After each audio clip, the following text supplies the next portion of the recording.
¿Cuál es el problema? Cuando se habla del problema de acceso a medicamentos, estamos hablando en qué dimensión tiene ese problema. La OMS acostumbra a decir que 1/3 de la población mundial no tiene acceso regular a medicamentos. 10 millones de niños de menos de 5 años que mueren cada año en el mundo y que 8 de esos 10 millones de niños, 8 millones de vidas se podrían salvar si hubiera un acceso regular a medicamentos. Entonces estamos hablando de una dimensión gigantesca y de vidas que podrían salvarse.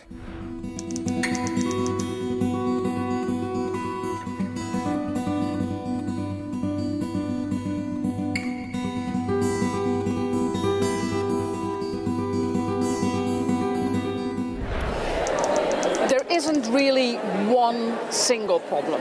There are a number of problems that need to be solved to make sure that people have access to medicines. It is not just a matter of access to medicines, it is access to the right medicines of the appropriate quality at an affordable cost. Yo creo que en el tema de acceso a medicamentos hay un doble problema, ¿no? Un problema a nivel de muchos países del mundo donde la gente no tiene acceso a medicamentos esenciales que salvan la vida, y por otro lado un sobreuso de los medicamentos en los países desarrollados. Vamos a poner un ejemplo, algo así como la desnutrición y la obesidad. Tienen las dos caras de la misma moneda, ¿no? El hecho de que en los países desarrollados, como en España, estemos acostumbrados a consumir más, y no solamente consumir más, sino consumir cada vez nuevas cosas y cada vez a veces medicamentos un poquito superfluos, origina que las propias farmacéuticas que investiguen sigan investigando para aquello que venden. There's massive evidence that the current system doesn't work very well, and I think right now we're spending globally more than $500 billion every year in higher drug prices, and in return we get back, in terms of important new drugs, you get a very small number of important new drugs out every year. You may get an average maybe 25 new chemical entities or so. Maybe half of those are considered medically better than the existing products, and even fewer are really that important.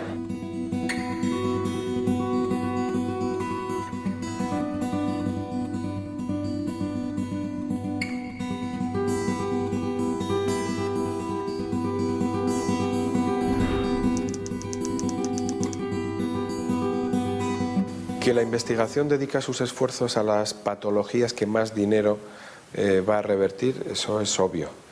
¿Qué ha causado? Pues algo que desgraciadamente afecta a la salud, sobre todo en estos países en vías de desarrollo. Y es que esas patologías olvidadas, que solo son comunes allí, requieren poco esfuerzo o poca atención de la industria farmacéutica, pero no solo de la industria, también de los gobiernos, porque un enorme esfuerzo investigador probablemente no conllevará un retorno de beneficios.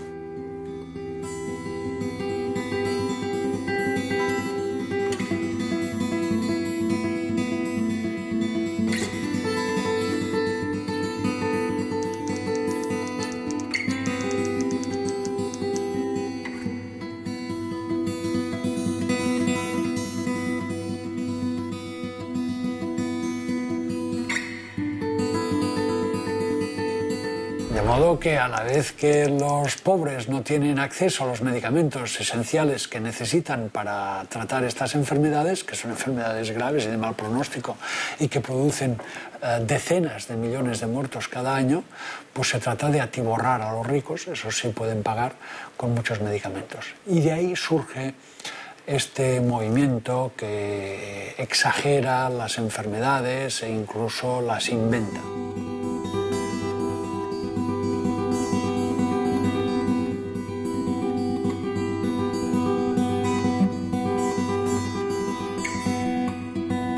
This system, the intellectual property system, now has perverse incentives. It incentivizes towards activities that do not amount to innovation, but actually hamper innovation. El 90% de los esfuerzos de la industria y del sistema de salud se está volcando en patologías que solamente afectan a un 10% de la población, y además patologías que en muchas ocasiones son patologías de síntomas menores.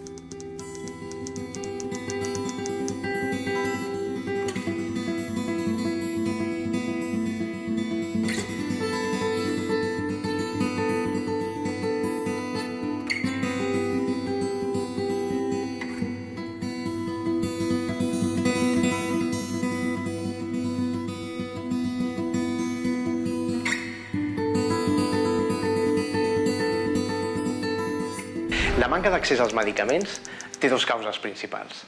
En primer lloc, una manca d'innovació per una sèrie de malalties que afecten a una part molt important de la població mundial. I per altra banda, una sèrie de medicaments que, sent molt efectius, no poden ser assequibles a la majoria de la població a causa, essencialment, dels seus preus tan alts. A major barrier to access, which is well known, is pricing. Some medicines are simply too expensive, and for that reason, they are not affordable to many of the world's population and many of people in sub-Saharan Africa and Ghana, for that matter. One of the ways that Spain, like any other country, deals with high prices is they restrict access by citizens. So a lot of countries, including Spain, do not give people access insurance to every drug that comes out because some are just way too expensive. Or they maybe wait 10 years before you get access to it.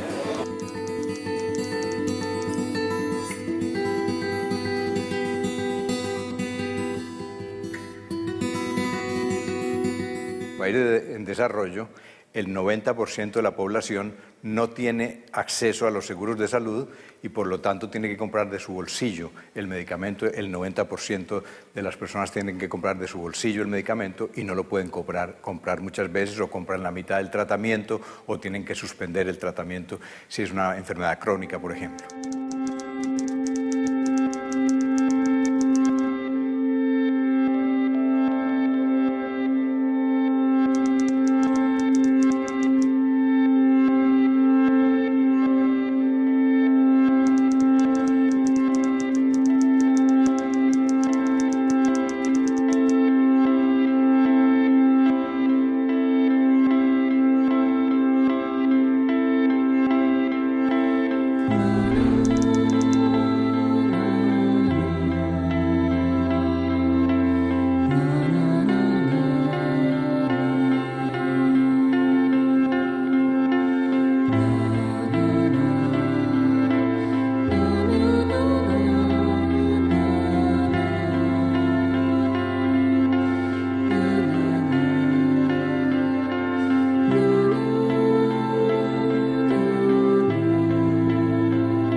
In 2008, we conducted what we call a national population survey, which was trying to see what is the greatest things that prevented people from accessing health.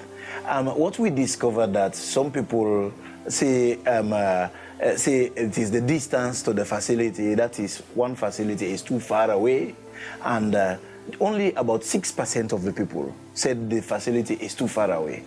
Other people said, well, we cannot go there because there are no drugs. Other people said, yes, we don't go to the health facility because there are no staff in the facility. But then the biggest percentage of the people said they didn't go to our health facilities because of cost. And this big percentage is 88%. En Sierra Leona, la verdad es que lo veo bastante mal. La gente tiene muy pocas posibilidades, yo no sé si es muy pobre, pero sí realmente muy empobrecido, y la gente apenas tiene posibilidades de conseguir dinero.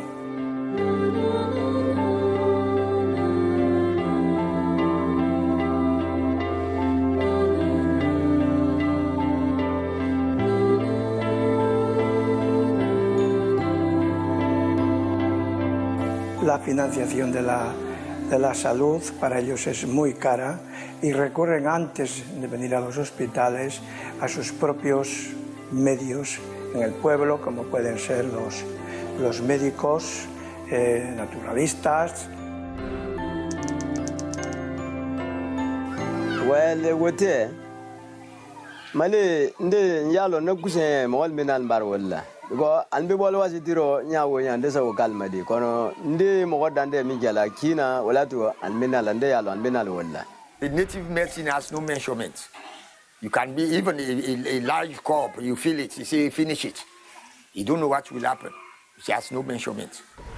So that's the way I look at it. That's why when people come here, if there is death, you try to find out the cause of the death. Most of this is due to drug intoxicity, either from the patent drug sellers, as they are saying, or in the hands of the traditional healers. We have here what we call the pepper doctors or the peddlers. These are people who are not trained, they are not qualified, they don't have any documents to sell drugs. But like the communities we are living, you know, people just do things like that. Some of these villages, these pepper doctors walk to, like 5 miles, 10 miles, they know these people cannot come here. And because the drugs are available there, the communities just go to buy them.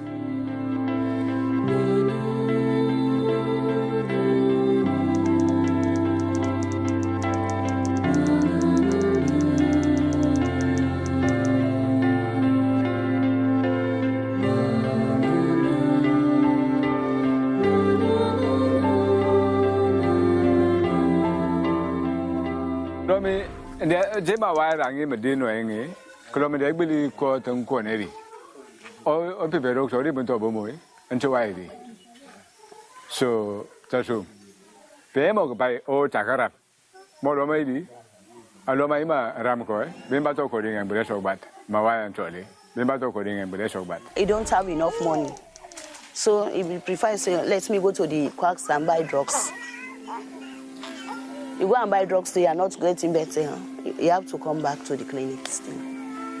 No, nadie prescribe ahí, nadie prescribe. Simplemente se fían del vendedor, que claro, normalmente quiere vender.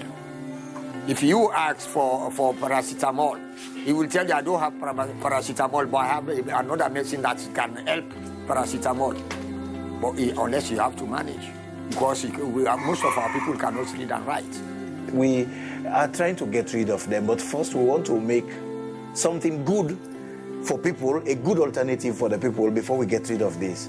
Of course, the borders are very difficult to man. You have porous borders all over the country. So, like this northern axis is bordered by Guinea throughout. And in the south and east, bordered by Liberia and Guinea also. So these people that wants to bring fake drugs, they pass through the checkpoint. They pass through points that are not checked, that are not manned by security officials. That's the way they bring these drugs, these fake drugs from these neighboring countries.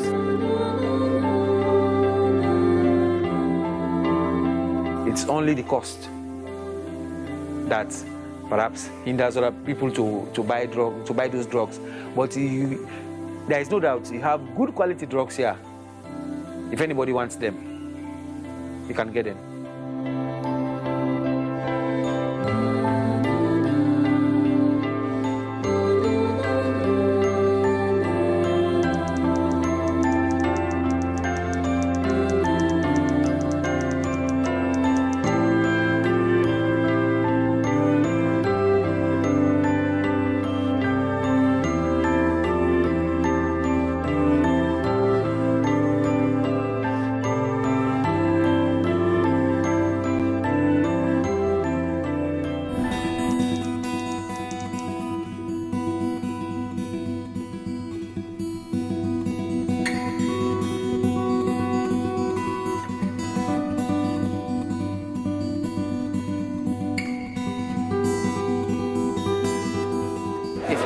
Spain, if you live in Germany, if you live in the United States, Switzerland, in Kenya, in India, a high price means that some people will get access and other people will not get access. So high prices lead to rationing based on price.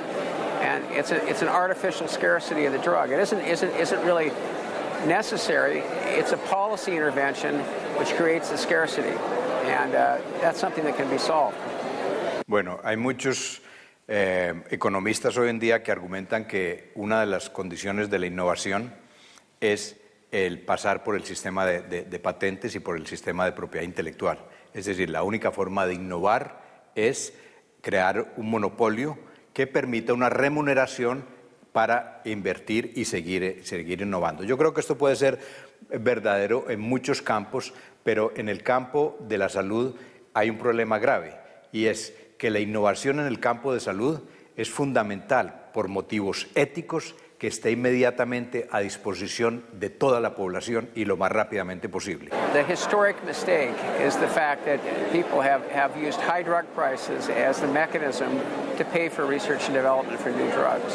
Cuando hablamos de que la investigación es cara, es cierto, es cara, pero en ocasiones no tan cara como se nos quiere hacer parecer. Se habla de 600 millones de euros, 1.000 millones de euros. En ocasiones la investigación es muchísimo más barata. Lo que ocurre es que como el precio se obtiene presentando los costes de I+D para que se puedan amortizar, conviene también decir que la factura de investigación es muy alta.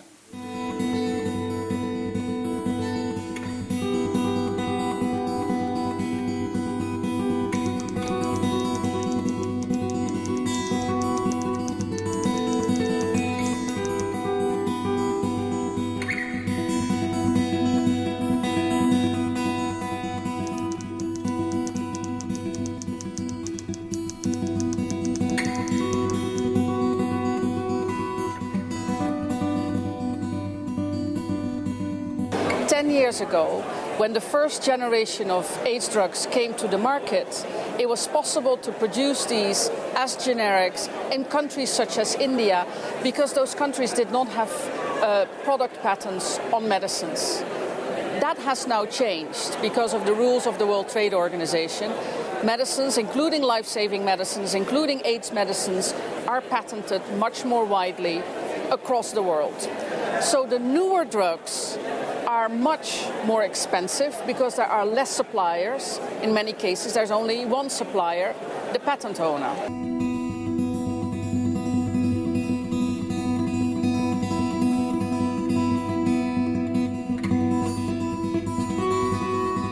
Todos esos países en desarrollo que están en la OMS hoy en día, hace 10 años no tenían un sistema de patentes. Hace 10 años podían copiar un medicamento y tener el medicamento genérico a 3 meses después de que el medicamento era descubierto o era inventado en un país desarrollado. Hoy en día eso no se puede porque el medicamento está un poco, como dijéramos, encarcelado, secuestrado, digamos, por un periodo de 20 años, que es el periodo de duración de la patente, y cuando sale un medicamento nuevo en el mundo industrializado, nadie lo podrá producir si no espera 20 años a que caiga la patente. La industria farmacéutica de marca, la que genera estos medicamentos innovadores, utiliza el sistema de patentes para poner muchísimas patentes en serio, a veces hasta 1000 patentes para un producto, para que cuando acaba la patente original haya un montón de patentes detrás que hay que evitar. Por lo tanto, no es cierto que acabada esa protección de 20 años pueda aparecer el genérico. Normalmente, acabada la protección de 20 años, hay que enfrentarse a centenares de patentes. Eso es un uso perverso del sistema de patentes. Y eso es algo que realmente está generando un problema serio, no solo en países en vías de desarrollo, sino en países del primer mundo que no pueden sacar un genérico a tiempo. Existen algunas flexibilidades que los países pueden utilizar para tratar de disminuir el posible impacto negativo que se tiene en lo que es el acceso al medicamento.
Colombia el problema del VIH-Sida es muy grave, al igual que en la mayor parte del mundo. La preocupación nuestra ha girado especialmente alrededor del precio de los antirretrovirales.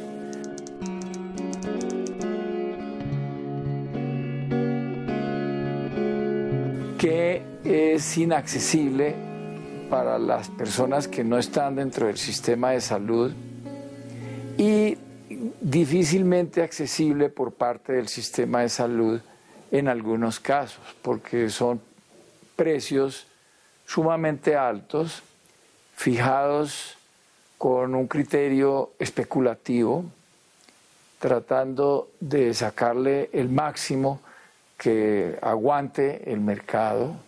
Un medicamento que es especialmente importante para el manejo de esta enfermedad, que es el Kaletra. El caso de Kaletra nos interesó particularmente desde el año 2006, en el que nosotros realizamos un estudio para que los países andinos realizaran una compra conjunta de medicamentos para el VIH-Sida. Y en ese momento nos dimos cuenta de varios elementos con respecto a Kaletra. El primero que nos llamó la atención es que en Colombia el consumo de este medicamento crece desproporcionadamente en relación con los pacientes que lo pudieran necesitar. Cuando en la semana 20 de gestación presentó el virus resistencia al nefrinavir, pues mi infectólogo hubo una reunión interdisciplinaria y se decidió que fuera Kaletra la segunda alternativa, ¿no? Como medicamento, pero en realidad yo investigué posteriormente y me di cuenta que no era la única alternativa, ¿no? Cuando entró Kaletra, se ofrecía a los pacientes que hacían uso de Kaletra, se les ofrecía gimnasio, debido a que este medicamento puede producir a largo tiempo lipodistrofia. Además de esto, a los pacientes se les invitaba a los mejores restaurantes para que promocionaran el uso del medicamento. No estoy diciendo que Kaletra sea un mal medicamento, es un medicamento excelente, pero me parece perversa la conducta de la multinacional. Aunque estaba incluido dentro de los medicamentos del paquete de beneficios que contempla la seguridad en salud en este país, a la gente no se lo entregaban o se lo entregaban de manera inoportuna, con retrasos de 15 días hasta 2 o 3 meses, con graves problemas de suministro en las regiones más apartadas, o con cosas tan sospechosas como de un momento a otro una entidad prestadora de servicios cambia a todos sus pacientes de régimen de medicamentos y todos toman Kaletra. Entonces, como que esas cosas nos empezaron a generar varias, no solo sospechas, sino evidencias reales de que teníamos problemas. El acceso al medicamento, sí, para mí hubo dificultad porque la farmacia no está ubicada dentro de la misma IPS donde nos atiende todo el equipo interdisciplinario. Entonces es un desgaste recorrer a otros espacios a recibir el medicamento, y cuando se llega a la farmacia dicen no hay el medicamento, o solo entregamos alguna parte y además es en calidad de préstamo, ¿no? Mientras llega su medicina. Y así sucesivamente, y no solamente ha sucedido conmigo, sino con muchas personas más.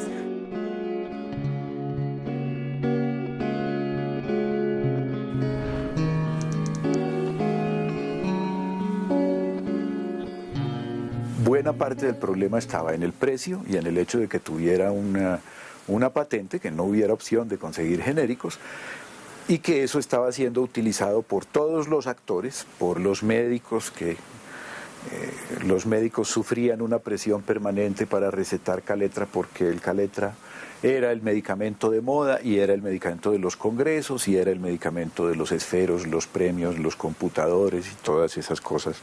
Incluso tenemos noticia, no tenemos prueba, de que algunos médicos recibieron dinero por cada paciente que ponían en tratamiento con Kaletra, y en fin, se empezó a configurar un abanico de cosas, un rompecabezas, en el que encontrábamos que el origen del problema estaba en el precio del producto y en el hecho de que tuviera patente.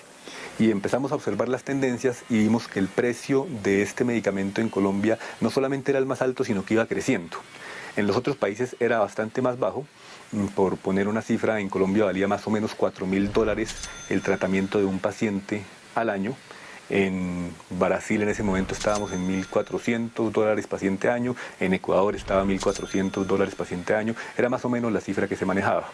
En Perú, el mismo medicamento Caletra del mismo laboratorio productor valía más o menos lo mismo, $1.200, $1.300 paciente año, pero otros medicamentos con exactamente igual composición, con la misma actividad terapéutica y con estándares garantizados de calidad, costaban bastante menos, $900, $800 en aquel entonces. Hoy Perú compra medicamentos, ese mismo medicamento a $300. La diferencia entre 4.000 y 300 pues evidentemente es absurda. Entonces nos llamó la atención este comportamiento en los precios, y la razón fundamental para que esto sucediera así es que en Colombia este medicamento tenía una patente. Es decir, la posibilidad de que el laboratorio productor lo comercialice y lo explote de manera monopólica, que solamente él lo pueda producir y que no tenga competidores. A diferencia de Perú, en el cual habían varios competidores nacionales, y además existía la posibilidad de importar medicamento de otros laboratorios grandes del mundo, a precios mucho más favorables.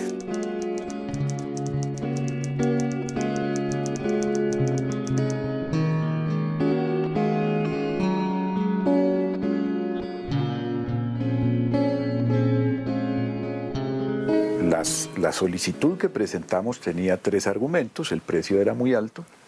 Ese precio estaba afectando no solamente a quienes lo compraran de su bolsillo, que son muy pocos, pero que después pudimos comprobar que al menos 100 personas al año 2006-2007 estaban comprando el producto de su bolsillo, y eso ya sería un buen motivo. Pero adicionalmente, este tipo de obstáculos que estaban inventando todos los que tenían la obligación de entregar el producto para negarlo. Y esos fueron los 3 argumentos con los que pedimos la licencia.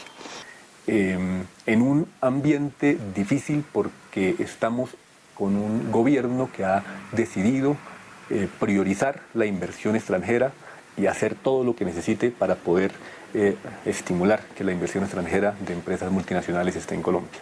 Con lo cual era difícil pensar que pudiera emitir cualquier actividad, cualquier cosa que pudiera afectar los intereses de una empresa multinacional. La respuesta fue que no. La argumentación fue interesante, les costó mucho trabajo armar un paquete de argumentos técnicos para decir que no había lugar a la licencia obligatoria. Y tal vez lo principal que sucedió muy poco antes de que nos dijeran que no fue que hubo una decisión del gobierno. Sabemos que hubo intentos de negociar y que no prosperaron.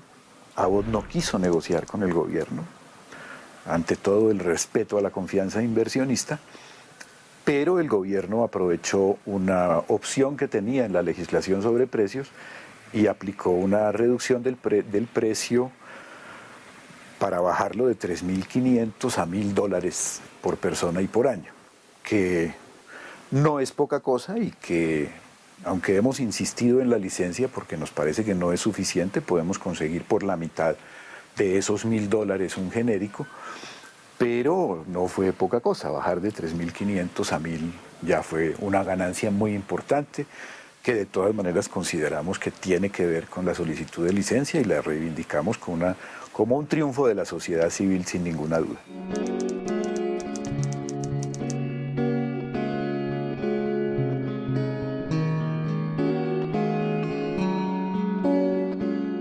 Y pienso que vamos a seguir generando presión, y por esto es que se han logrado de pronto que se reduzca el precio, que es lo que más ha hecho el ministerio, y que además ha dicho que ha sido el gobierno el que, estudiando el caso, ha tomado la decisión.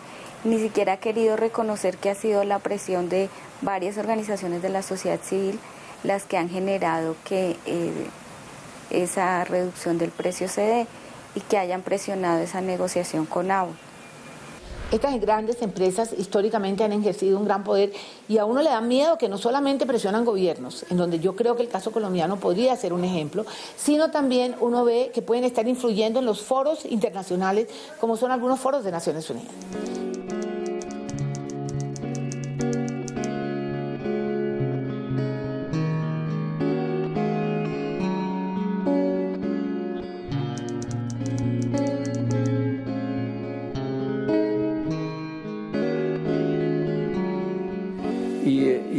La actitud del resto de la industria multinacional ha sido de expectativa, porque naturalmente, pues me imagino que piensan que si se otorgara esta licencia del Caletra, se abriría la puerta a muchas otras, como ojalá llegara a ocurrir, para bien del pueblo colombiano y para bien de la salud pública.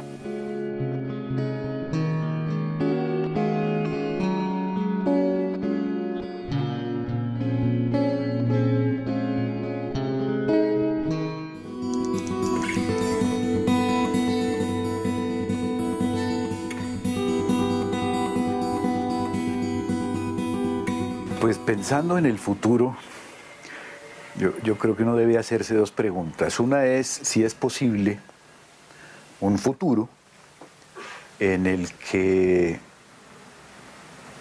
tengamos que cambiar de modelo de innovación o si es posible un futuro con este mismo modelo de innovación.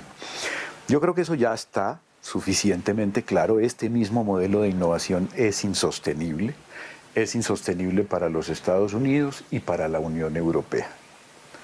Por supuesto que para el mundo en desarrollo es asunto superado.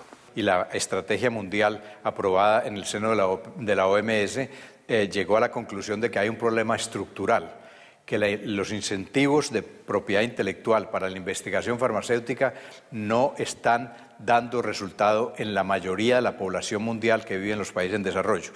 Financiar la innovación por una ruta y el costo del medicamento que responda más bien a sus costos de producción y a las necesidades de una industria que debería concentrarse no en la innovación, sino en la producción.